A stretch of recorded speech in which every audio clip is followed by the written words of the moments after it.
गुजरात के अमरेली जिले के घने जंगल में स्थित रहस्यमयी रुखड़ेश्वर महादेव मंदिर महाशिवरात्रि के पावन अवसर पर आकर्षण का केंद्र बना।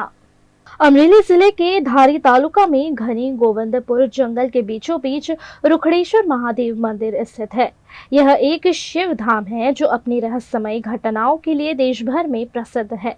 इस मंदिर का निर्माण किसने और कब कराया, इसका कोई ऐतिहासिक प्रमाण नहीं मिलता, लेकिन कहा जाता है कि लगभग 250 साल पहले दो किसानों को रात में चमकती हुई रोशनी दिखी। जब उन्होंने पास जाकर देखा तो रुखड़ के पेड़ के नीचे एक स्वयंभू स्फटिक शिवलिंग प्रकट हुआ, जिसमें से अदृश्य जलधारा प्रवाहित हो रही थी। धीरे धीरे यह बात पूरे गांव और शहर में फैल गई। इतिहास के अनुसार अमरेली में उस वक्त गायकवाड़ शासन था जो स्वयं शिव भक्त थे। कहा जाता है कि गायकवाड़ सरकार और गोविंदपुर गांव के लोगों के सहयोग से इस मंदिर का निर्माण हुआ। लेकिन मंदिर से जुड़ी सबसे चौंकाने वाली बात यह है कि रात के वक्त यहाँ कोई रुकता नहीं। आज वीएनएम चैनल में हम आपको दिखाएंगे कि इतिहास में जो कहीं ना कहीं रेर है या अलौकिक मंदिर है, रुखड़ेश्वर महादेव मंदिर धारी तहसील के गोविंदपुर के पास फॉरेस्ट एरिया में आया हुआ दृश्य में आप देख सकते हो कि ये जो मंदिर है वो कहीं ना कहीं स्फटिक का शिवलिंग है और महादेव वहां पे स्वयं प्रकट हुए हैं। रात को कोई यहाँ रह भी नहीं सकता, ऐसा एक अलौकिक मंदिर। और कहा जाता है कि शाम को शंखनाद भी होता है, घंटियां मंदिर की अपने आप बजने लगती है और यहाँ का गांव के जो लोग हैं वो कहते हैं कि कहीं ना कहीं साक्षात भगवान शिव यहाँ भी रहते हैं। कई दर्शनार्थी यहाँ पे भगवान को नमन करने के लिए आए हैं। एक भाई हमारे साथ मौजूद है, उनके साथ चलते हैं। धवल भाई, आप हमें ये बताइए कि इस जगह पे आकर आपने क्या देखा?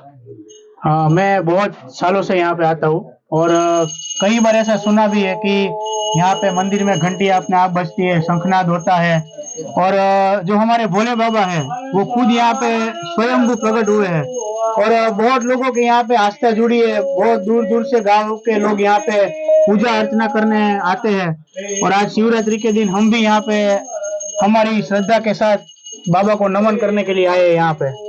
हाँ धवल भाई, कहीं ना कहीं आपने एक बात हमें बताई कि शंखनाद भी होता है, घंटियां भी बजती है और कहा तो यहाँ तक भी जाता है कि शिव जी के दरबार में अगर कोई भी चीज आप मांगे तो बिल्कुल मिल जाती है। क्या कहेंगे उसके बारे में? हाँ देखिए, ये बात तो बिल्कुल सच है। अगर दिल से कोई चीज मांगी जाती है तो हमें बिल्कुल देते हैं, क्योंकि जो शिव है उनका नाम ही भोले बाबा है और देवों का देव है वो महादेव है।